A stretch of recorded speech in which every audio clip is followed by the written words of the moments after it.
Не обичам да ми се закъснева. Това е първото нещо, което го мразим. Второто нещо, което мразим, е да ме лъжат.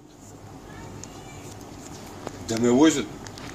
И третото нещо, което мразим, е да ме гледат в очите и да ме лъжат. Значи нещата са две. Гледаш и казваш: Дюбре, мубре, вашкар, помняр, че ти свършим работата. Няма да те свършим. Не ме лъж. Не ме лъжи в очите. Защото, братко, като ме излъже в очите, значи знаеш ли как ми пада в очите след това този човек? Знаеш как ми пада? Давам ти пример.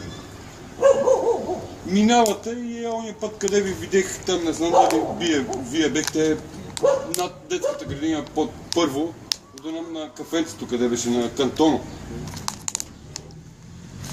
Здрасти! Он си вика здрасти, нека си вика здрасти. Аз си пердашим, братко, ни здравей, ни здрасти. Финал. За мен този човек вече не съществува по никакъв начин. Он може да ми казва здрасти, аз вече не го поздравявам. Финал.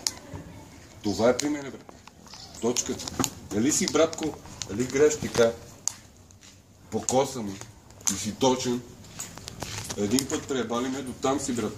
Просто забрави за всякакви видове поздравявания, услуги и така нататък. Точка, аз съм така, братле. Такъв ми е характер, аз не обичам педерастки работи. Не.